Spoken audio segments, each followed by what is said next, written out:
The following is a production of DallasCowboys.com and the Dallas Cowboys Football Club. How about them Cowboys? Yeah! Go Cowboys!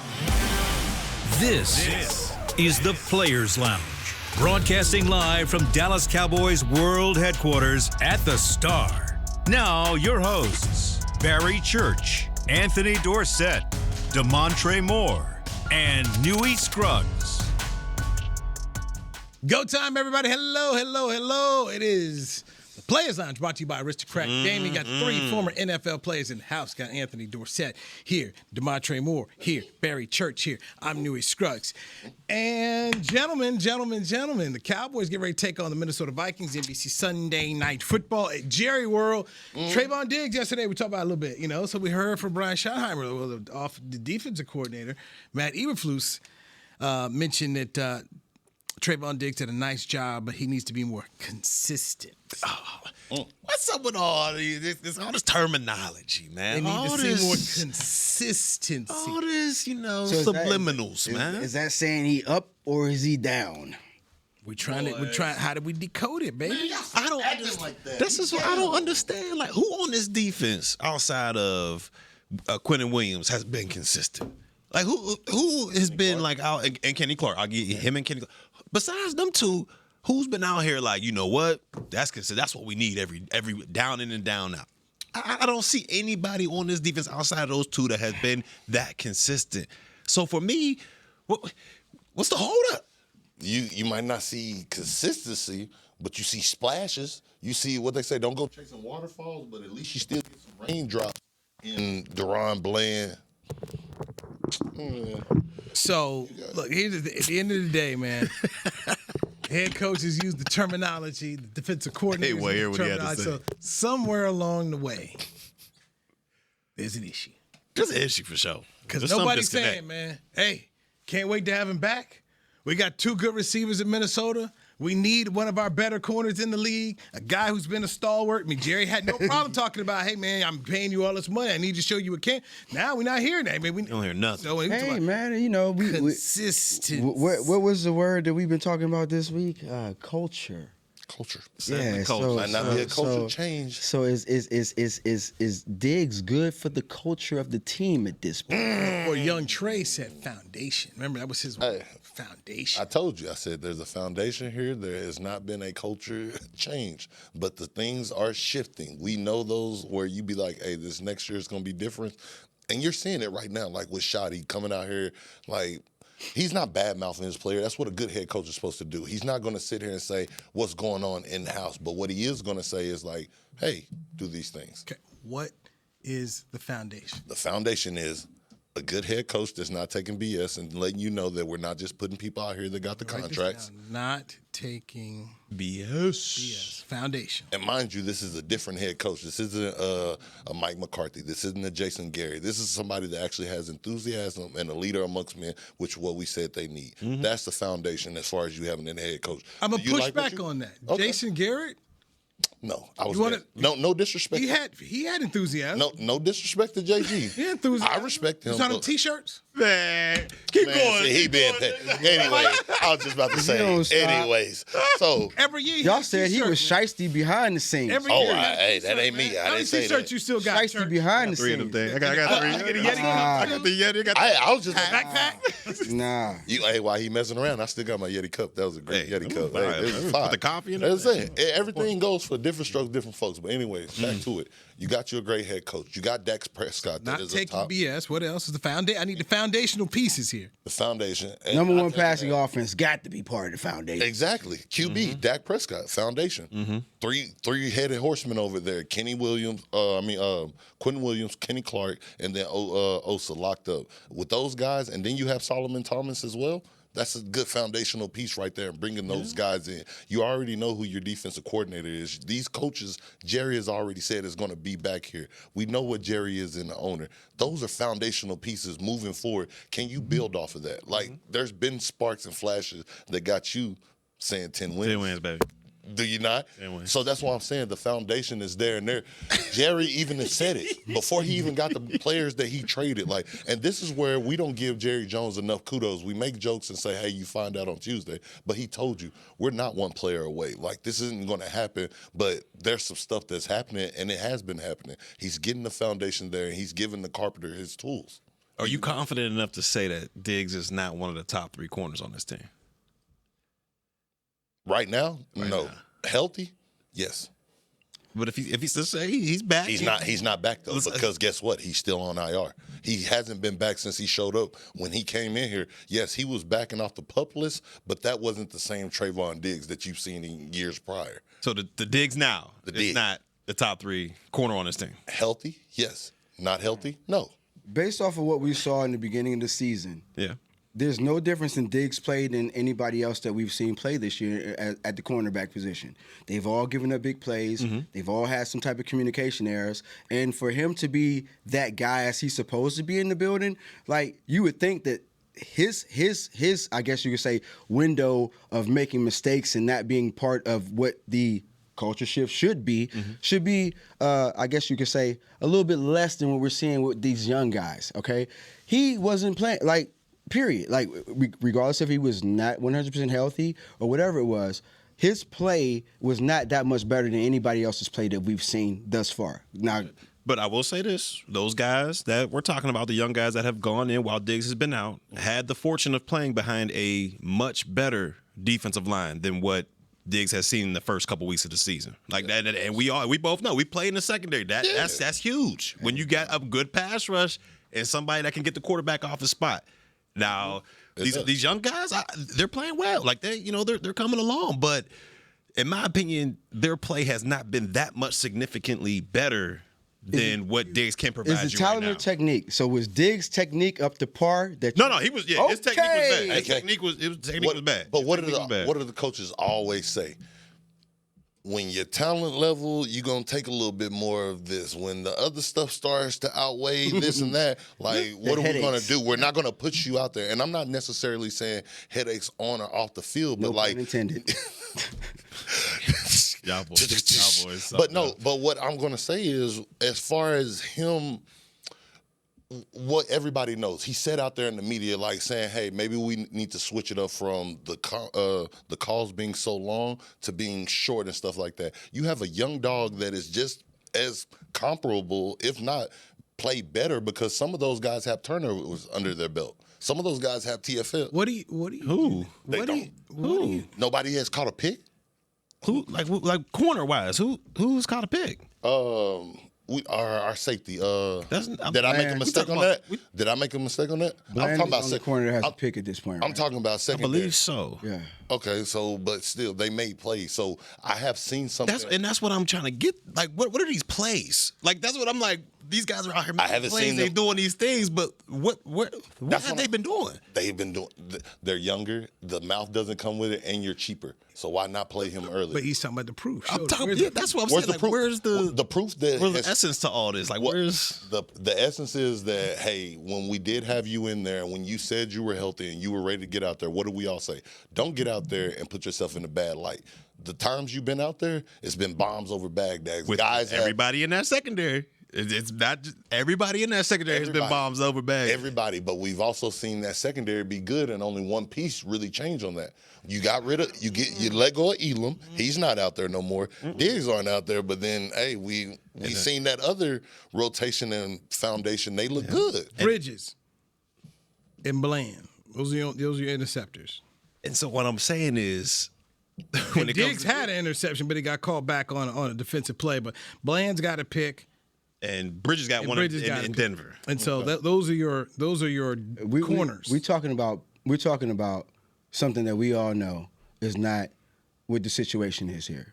If it was just based off of skill and talent, he would be out there. Okay, so like we could stop having that argument. Period. But you know what I mean? But unless we know for certain what it is, how can we bring that to the table? I'm not bringing that to the table. What I'm bringing is when you come to the players' lounge, this is how we have our talks in the locker room, and it's like we didn't bring it to the table. The coaches did. But he's asking. Saying, show me this proof that you're talking about. I'm saying as a player, I don't with you coming back off injury, and I don't know that you're completely healthy, just strictly on the field wise, hey, we got some momentum right now. Do not shift this culture. And so once again, he's asking you for the proof that these other players are better. I'll give you an example of Ravel, and it was an interesting conversation we had on the media match the other day, where you can see Ravel now on the field grabbing at his ankle because he's been playing so much, coming back from injury. And you guys have an understanding what coming back from injury is, and then just that this is an adjustment for him as a rookie as he's going through this.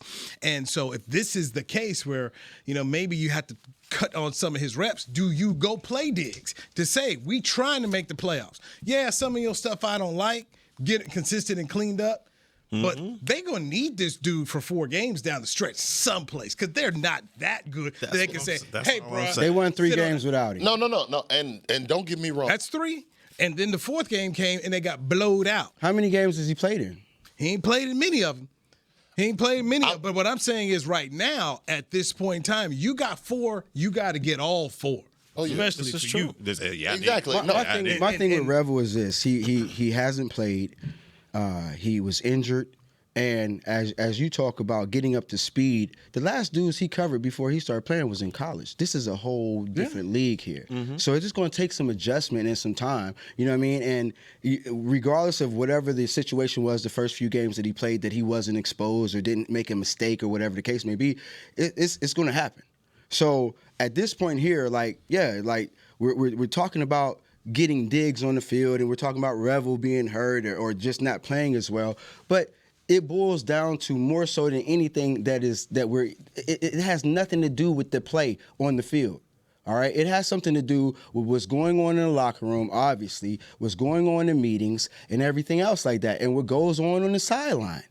Okay. So if Diggs or any other player for that matter was ready to go and clicking on all cylinders, it wouldn't be a situation. Now, true. Church, you 100% correct. The boy didn't prove that he's probably the best corner that's in this building in the past. Yeah. Okay? But this is a what have you done for me lately league. This is true. All right? And from what he's been doing around here lately, it didn't start off right. He wasn't here in the offseason. He didn't come back healthy. Then when he did get on the field, it wasn't anything like you were used to seeing with him. Okay? And then obviously whatever he's done or whatever they've seen that we haven't seen, it still ain't right. It ain't enough to look past all the other stuff and be like, get out there and play. No, they've clearly got some type of they feel in some kind of way. 100%. Yeah, it's 100%. And so, and I guess the question I have, and we actually have to get back from the break, are you going to put that ahead of trying to win these 4 games and possibly make it get in? That's a legitimate, Jerry, you said, don't let your money get mad. That's what Jerry said. That's a Jerry quote. Don't let your money get mad. That's the stipulation right now. That's what they're dealing with. So yeah, that's what I'm trying to figure out. That name that you said can override anything that Eberflus or Shoddy is saying. And if he ain't doing it, I wouldn't be surprised if he don't, though. I won't be surprised if he's like, yo, what are we doing here? Get him on the field. Like, I wouldn't be surprised. I wouldn't be before Thursday. He have his talks on what day? Tuesday? He'll talk on Friday. He's going to talk tomorrow. Yes, that's what I'm saying. I wouldn't be surprised. A lot can change in one day, but I wouldn't be surprised. You'll see. All right. Take a break right here. Talk about that when we get back. It's Media Mash right here on Dallas. Media Mash. No, this is play. Hey there, Cowboys Nation. Kyle Yeomans here, sharing that same team that brought you Buffalo, bringing NFL casino games that show America's team on and off the reels. Aristocrat is changing the game with a new experience. Football fans, this means you can pick your team and play your team. Check out the Cowboys-themed casino games developed by Aristocrat, a proud sponsor of the Dallas Cowboys. Gambling problem? Please contact the U.S. National Problem Gambling Helpline at 1-800-GAMBLER. That's 1-800-GAMBLER for 21 and over. Crown Royal and the Dallas Cowboys are bringing back the Royal Rig for Season 2. See it in action at AT&T Stadium on Thanksgiving Day, where the Dallas Cowboys take on the Kansas City Chiefs, and around Dallas on November 26th and November 28th. Visit crownroyal.com to see where else the Royal Rig is stopping this NFL season. That's crownroyal.com.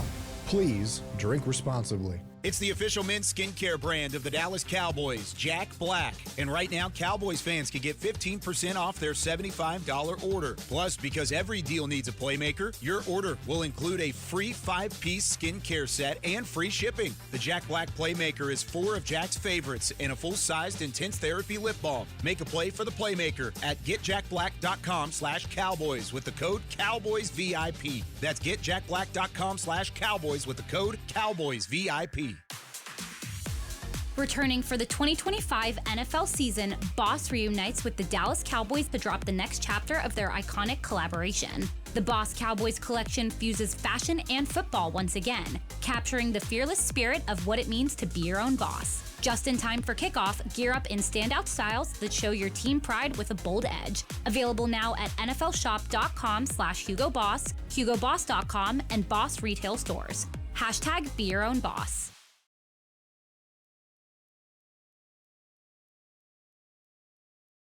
Back to the Players Lounge.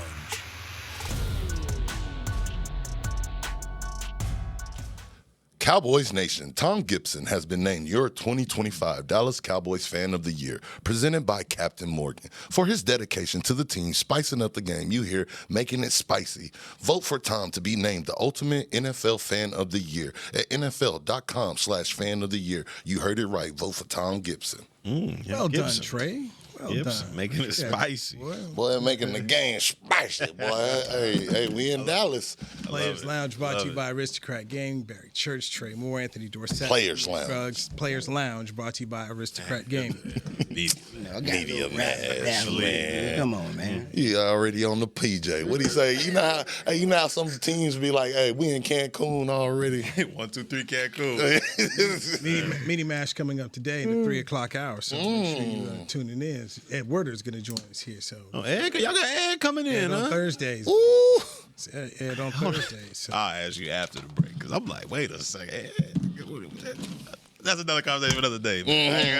Dirty Mac Church. I'm like, Well, people damn, man. in your feelings over there a little bit. I'm just saying, man. It's, Barry, you already on 5 shows, man. We don't worry about it. Okay, so the Vikings are coming to town here. The Vikings are a 5-8 football team. Cowboys are 6-1. The Cowboys need to win out their final 4 games to have a playoff hope. Barry Church needs the Cowboys to win their final 4 games in order not to have to pay off a dinner bet. Let's go, baby. Let's go, baby. That's 2 bets. Myself. Let's go. So it's going to be interesting here. Come on, we in there.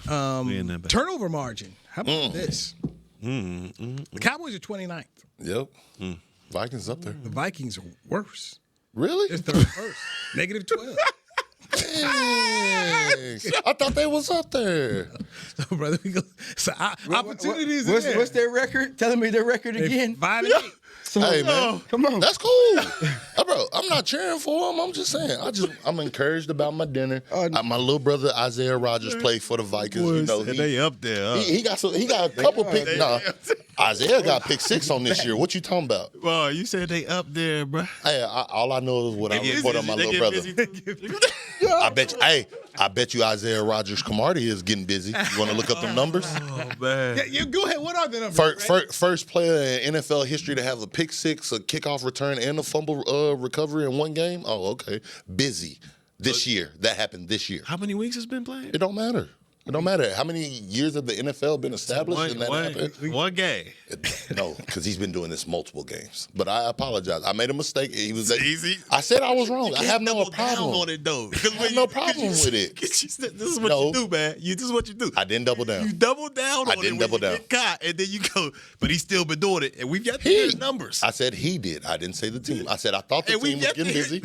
And I said, hey, I was wrong. And I told you why I thought that. Now, just because you want to come back, now you're just trying to rub it in my face. No, because I want to know what you followed up with after that. I said he got busy. And then, so what? You I said I thought the Vikings got busy. You got busy 1 week. That's what I'm saying. Isaiah got busy multiple weeks. What other weeks were? Hey. See, this is what happened. No, just let it. You know what? Doubling down. Hey, can we talk about the Cowboys? Are we talking about the Cowboys again? Yeah, This is the Players Lounge. We're talking about the Cowboys going into Vikings. What happens, bro? Turnover margin, 29-31. So it's closer. Okay, now what? That's a favorable A lot of matchup. teams have historically done bad until they come here, until they play the Cowboys. This is You know true. what I mean? So This is true. you know, Russell turned the clock back. Hey, You know. Yes. you know, so When it comes to the offense here, okay, they're averaging 19.6 a game. That's 26th. Cowboys are obviously a lot better. They're third, averaging 29 a game. When it comes to passing, and I know Trey was very big on J.J. McCarthy, the Vikings are 30th, 171.5 a game. He's been hurt this year. 30th, okay. Giveaways. Nobody turns the ball over more in the National Football League on offense than the Vikings. 26. They gotta take advantage of it. They got to. When it comes to sacks, they're giving up the third most in the league, 47 a game. Third down conversions, they are 30th. They are terrible on third down. And in red zone, they are 14th, actually better than the Cowboys in the red zone by 0.2 of a point. Cowboys are 58.8%, 15th. The Vikings are 14th at 59% offensively. But they got the skill. The one thing because they got the skill positions. They got the receivers, the tight ends, the backs. Offensive line is god awful, but skill position wise, they can play with anybody. It's just Their quarterback plays it's the fell quarterback. down. Yeah, From that's- Sam Darnold last year to J.J. McCarthy this year, there's no doubt. Their quarterback play has hurt them. And we can see that Justin Jefferson has been limited by the quarterback. wow. he has, because he's obviously one of the best receivers in the National Football League. No offense, Trey, but your guy, he's had 2 good games, but he's had a lot rougher games than he's had good games. And he's still a young player. This is true. Still a young player. You could still be correct about J.J. McCarthy. Maybe. But Maybe. right now- But for this season, yeah, he didn't do that. He had injuries and whatever. Like you said, he has a god awful offensive line, so who knows what he can do. But Jet I'll looked tell like you, like George Pickens before he got here. I ain't gonna let this get derailed because I heard that little jab that you just did. Because I'm gonna point out this fact: Caleb Williams had a trash offensive line, but guess what? Look what he's doing this year. All of a sudden, he's reinventing himself. So there is still time for JJ to do that. With that So being you're gonna said, compare- but it's not gonna do that right You're now. going to compare him to the first pick in the draft? Yes, I'm going to compare a first rounder to another first rounder. Yes, I'm going to compare another guy that had high ceilings and did trash because of his offensive line, and now that he has a defensive line, he's doing better. I'm going to compare that same guy to another first round pick that is trash right now because he has a trash offensive line and he has the potential to grow. So yes, Oh, JJ. Okay. but He could. but this year Yeah, he ain't doing it. But tough. like AD said earlier, people have their best game against the Cowboys, and with the weapons that they have and the star power, don't let it be a game where J.J. McCarthy gets streaky, and all of a sudden it might be another donut out there and him putting up numbers with because Justin Jefferson, all you got to do is get the ball in his hands, and Boy. it's gonna be magic. So That's facts. we'll see. That's facts. That's what makes it dangerous. Okay. Quick shift. Is the only way to judge this season a success if they make the playoffs? You want to go first? I can get it. I will say no, because when you lost Micah, everybody said that it wasn't going to be there. With the success that they have had late into the season, and we all know, yes, you're at a certain point you're playing for Cancun, but you're playing for next year. Coming in there having that confidence, saying, "Man, we were only this play away." Now that we got these guys that we added on defense, I know we're going to get better this offseason. So I don't think this is a season to define its success off playoffs. No, you can't say that. Yeah, I'm with you on that. I don't think just going to the playoffs makes this a successful season. Now, I got some things going on the side where I'm like, come on, let's go to these 10 wins. But I do believe that this team has the right building blocks going forward to where they can have some success in the future. You got Foundation. Like my boy Trey said, the foundation, I think, is there going forward. You got deep pieces on that defense, especially that interior defensive line that you can build around. If as long as Overshown stays healthy, I believe he's going to keep progressing as a player on the second level.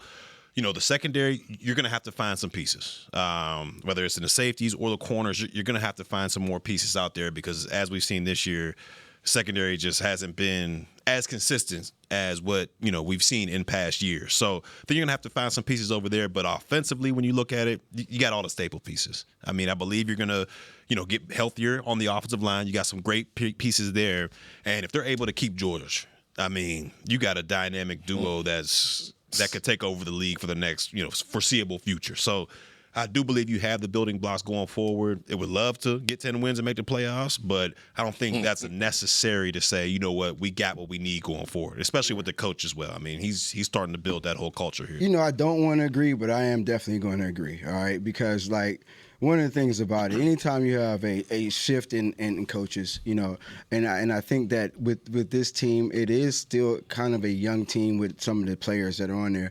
It's hard to really say, first year in here, you're supposed to do this. There's going to be some transition period. Yeah. Play calling, new terminology, just getting used to a new head coach, his energy and everything else like that. Now, would it have been an awesome situation if it could have happened? Yeah, but I think that being the first year coach and everything that happened, he definitely has a grace period of at least a year to try to get there. You know what I mean? So, but just like both of you said, moving forward, offensively, I mean, they got they got one of the best offenses in the league, So structurally, when you look at it, being the way the defense is played, and they had a few good games here recently, but outside of that, it hasn't been ready. So we know that it doesn't matter if you get into the playoffs without a defense.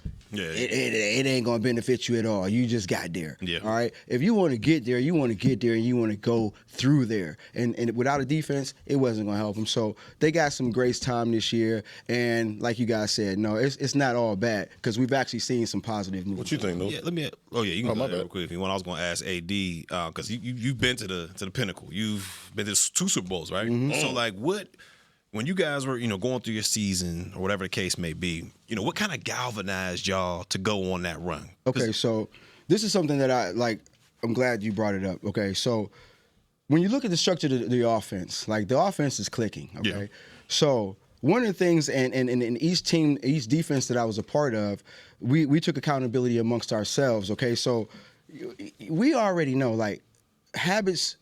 good habits create good tendencies, okay? Right. So once you leave the building, you don't know what anybody is doing once they get out this building, okay? You don't know if they're watching their video, actually. You don't know if they're taking care of their body, anything. So what we did amongst ourselves on both of these defenses that I went to the Super Bowl with, we stayed in the building longer than anybody did. Okay, so when practice was over, we got together as a defensive unit and watched a game together almost every day, all right? Just the defensive snaps, and put ourselves on every play into the defenses that we ran. So as we're watching this video, guys could talk, we chopping it up, you seeing where you fit on film and everything else already. So there has to be some level of accountability there. And I'm telling you, the first, Steve McNair and Eddie George, okay, that was part of that. We was a wild card team. Y'all had to do the real run. Music City Miracle, okay? Yeah. All right, so you already know what that was like. But the year with Rich Gannon, Rich is out there, MVP of the league. He's balling. That offense was clicking on all cylinders. You know what I mean? And we didn't have a lot of big name people on defense. Sure, we had Charles Woodson, but you didn't see a bunch of all pros at every position. It was just manning up here. And so, like I said, the situation that we did, we made sure that, hey, you're going to know everything, and we're going to make sure you know it, okay? And it's not about you figuring it out outside the building. We're going to make sure that we're in here together, we're communicating, we're understanding this. And I don't know if that's what's going on with them, if after the practice is over, I don't know if they're going in there as a defensive unit. You know what I'm saying? With the middle linebacker calling the plays, and we walking through going through everything. You know what I mean? And so I think that if that was the case, we would have seen less communication problems. Mm-hmm. We would have seen better fits. Okay, and we would have seen all these different things coming into fruition. So that in itself, and then not to mention, I play with some dogs. Yeah. I play with some dogs, all right? It's some pups out there. No. And so, like I told you, that year with Callahan, we actually had to have that team meeting with no coaches involved. Okay, and a lot of times when that happened, you see Miami happen. Miami did it; it ain't do nothing for them. Mm-hmm. We had, and it's about having the right vets and the right leadership in the room too, as well. And for as much as we see these players here, the leadership seemed like it came a little bit later. You got Kenny Clark a little bit later, who's Quinnen came in here on the defense leading a little bit later. I just think that like there was no true identity on this defense. And so as the season goes on, it's coming together now. So you had the Cowboys winning 10 games. I did. You had the Cowboys win how many this year? I believe I said, what was it? Was it 7? It's 7 and a possible. It was something in the possible. That's where I was at, 7 and a possible. Yeah, 7 I and a was possible. under 10. I remember that. Okay, so they're pretty much trending. Outside of you, church, they're trending One away, man. Yeah. where we thought. They're trending that way. That's true. They're trending that way. So they've got 6 wins now. You win 3 or 4. That's 9. Mm-hmm. You're gonna miss the playoffs. 4-4. You know. Might miss. team. I was about to say might miss the playoffs the way the Eagles are playing. That's a good point you brought up with the having the right voice and the right leadership in position. I mean, yeah, that's huge, man. And you're not going to make the playoffs. Now, the one thing that will most likely happen, you'll finish better in the division than you thought because pretty much you thought it was going to be Philadelphia and Washington, 2 teams that played the NFC Championship game, and you'll be better than Washington. Mm-hmm. Daniels has still got problems. He's not going to play this week, so you'll probably – so the metric is going to be pretty interesting to see where it is. And then we made these predictions before they ran – Parsons out the building. So some of this stuff, how do you measure it? Because there's ways where you can definitely look and say management up top did not exactly help out. It's true. The coaching staff, and so there's it's a lot there. It's a lot there how you measure it. You know what's wild about that too, though, is because we made those predictions based off of the teams like Philly being Philly, KC being KC, and ain't nobody who they were. You know what I mean? But that's the stock market. Right. It's like the stock market. Yeah. You base it on last year's returns and what you thought. Who had Carolina playing as well? Yeah. Who had Chicago with a new head coach coming out here, balling like that? Mike Vrabel. I thought Mike Vrabel would be better, but I didn't think they'd sit up here right now. 11-2. But my point being this, though, like, so if we would have had the forethought to see that ahead of time, would you have still said? No, because the defense was still bad. Okay. When they started this season, it's like, okay, you didn't took Michael Parsons out here. What level of the defense gave you any security? We looked at all 3 levels, and then it was just the hopium game. Well, you got the offense. Yeah. And we saw the defense out here just giving up the historically bad numbers. So it's a problem. They fixed some things here, or they should say they have some things that you say, okay, the foundations, now that you got a defensive line foundation, that's good, but it's too late. It happened too late, and then they take the loss like the Lions, where you give up 44 points, and then you got your offensive stars out here making turnovers. This is the kind of stuff that doesn't help you, which takes me back in. Well, this is the Cowboys. This is what I've seen now for a number of years: is you're gonna find a way to lose 2 games, and in this NFL, 2 games is a lot. Mm-hmm. And then their NFC East games and NFC games. Yeah. You got Carolina taking the ball with 6 minutes to go and running out the clock on you. It's the Arizona who can't beat nobody, but they come in here and they bludgeon you on Monday night. What'd you say? Crack, crack. Crack, crack. I mean, this is who they are. So can I say this is success? No, because you're still seeing things where management sometimes lies to themselves about the talent that they have. Yeah. And then we see the players at times, they're telling us we're going to do this, we're going to do that, and let you down. It's who they are. But isn't it about, like, just to play devil's advocate? Isn't it how you finish? We're going to take a break. Mm-hmm.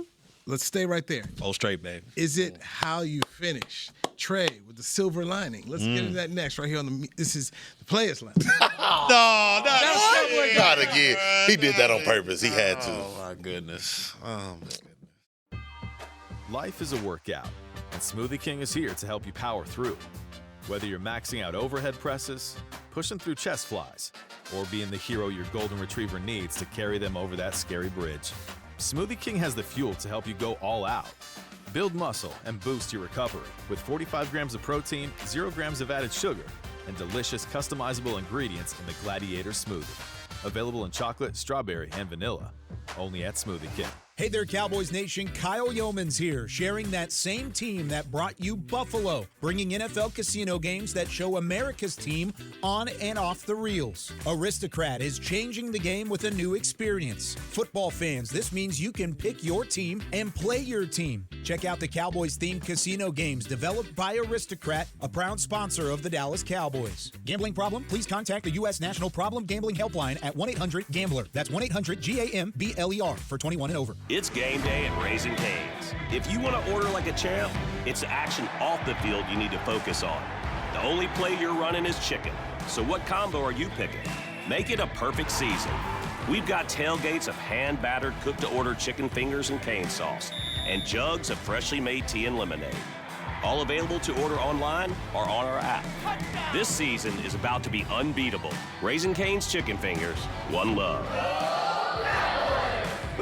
Hey, Cowboy fans. Keith Davis here, former Cowboys safety. Keith Davis into the end zone. You know what separates champions from the rest? Making the right move at the right moment. With blockchain.com, that's never been easier. The Cowboys became America's team by striking bold when it mattered most. Now it's your turn. Invest like your icons with blockchain.com. Visit blockchain.com/cowboys today to get started and learn more. That's blockchain.com/cowboys.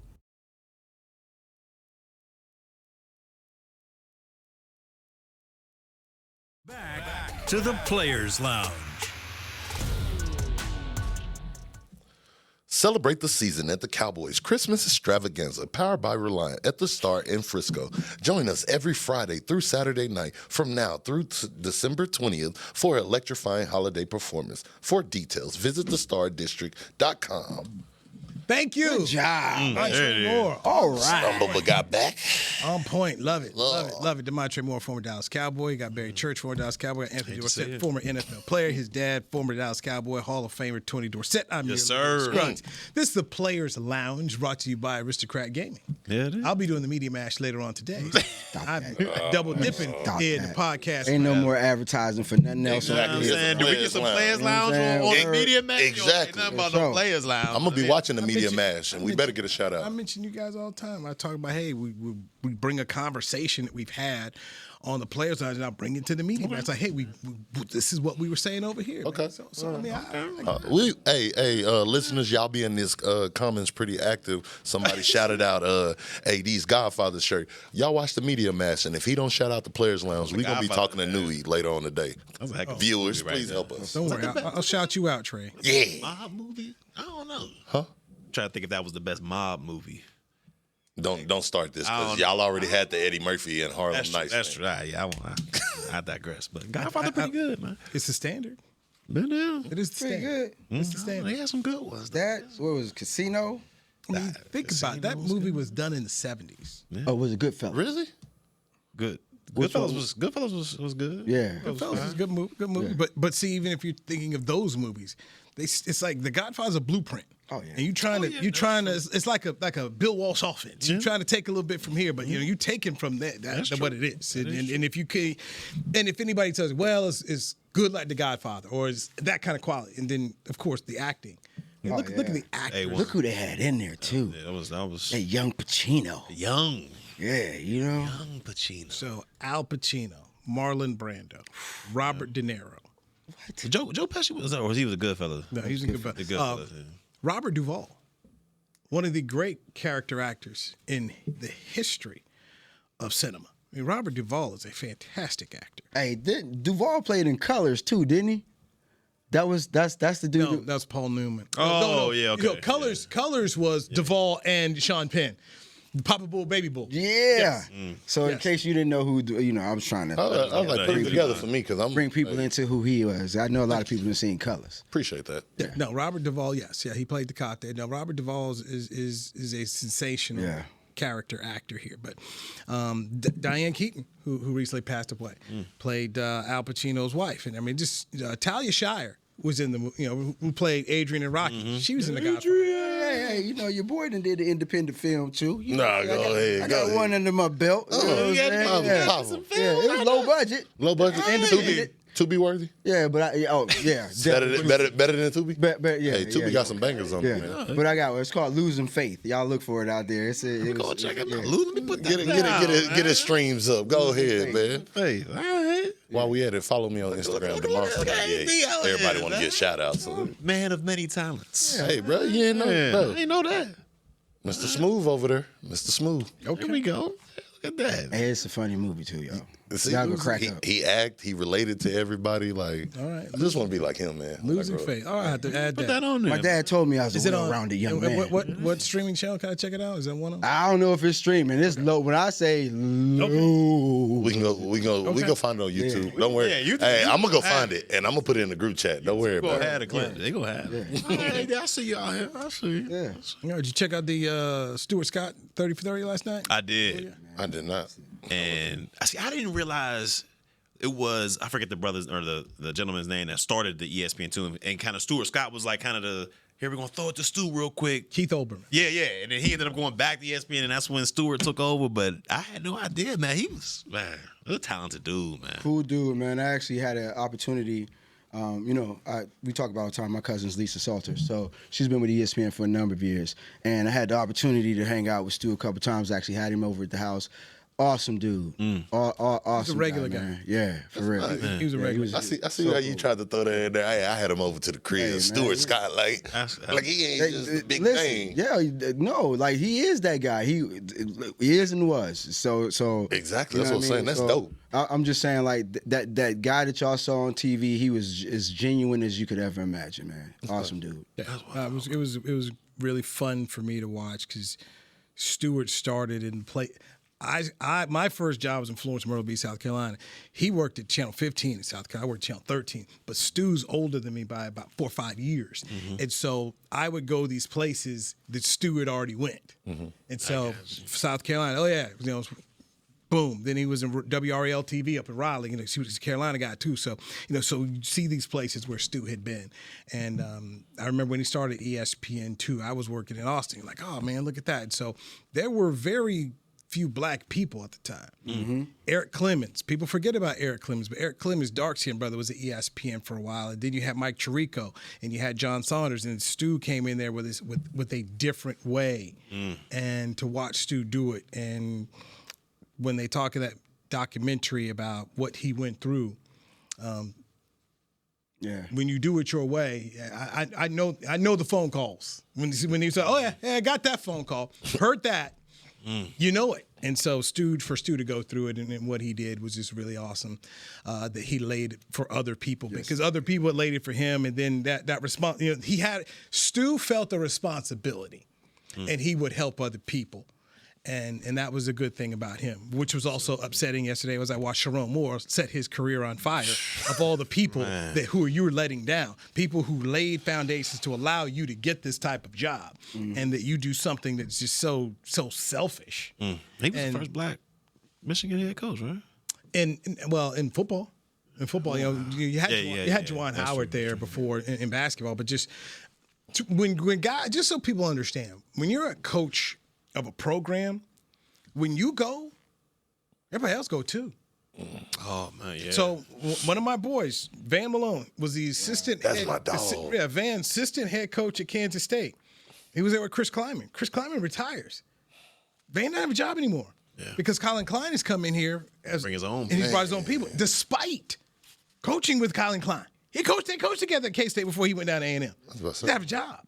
And so all these people who Sharon Moore was working with and for, they're out of jobs. And there ain't no job to get right now. Yeah. There's no job. It's too late. It's too late. People about to start getting hired. People already didn't got hired. No, people have gotten hired. So there may be one thing here, one thing there, or maybe an NFL cycle. Maybe somebody gets plucked from college to get a pro job. But that's the kind of stuff where Mel Tucker's Mel Tucker too. When he was say, my gosh. He did it too. Yeah, what we doing. But the same thing. Said, what I do.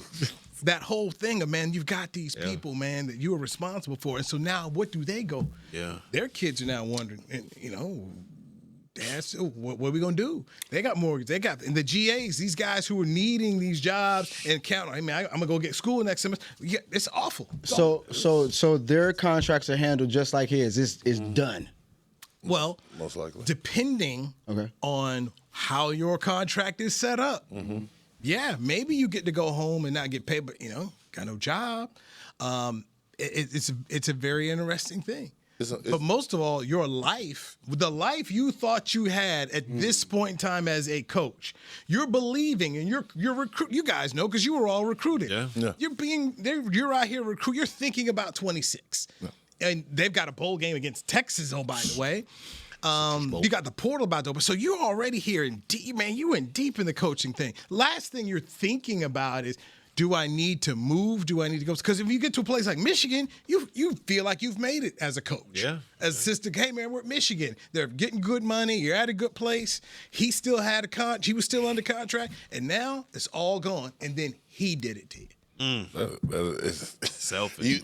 And when you think about that, and it's like, we're not gonna beat a dead horse. You already know what's there, but like, take it a step further. Like, not just the coaches and stuff like that. You got to think about the assistants, like the recruiting coordinator. If it's a female, like all those people on staff are going out there, and like, I done reached out to people to where it's like, they're nervous because not only with everything that's going on right there, they just announced this morning that they're bringing in outside private investigators. They already investigated this situation during the summer that's been reported about. So people thought, they were in the clear. So now that you have a private investigator coming, like he said, typically with coaches changes, everything changes. You might keep one person on staff, but with stuff like this, everybody must go.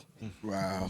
So it may filter to the AD or anybody else too as well, huh? Man, because they got to hire a new coach. Do you want the same AD to hire to put that guy in the place? And like you said, it's all about your brand, right? And didn't you say they had already?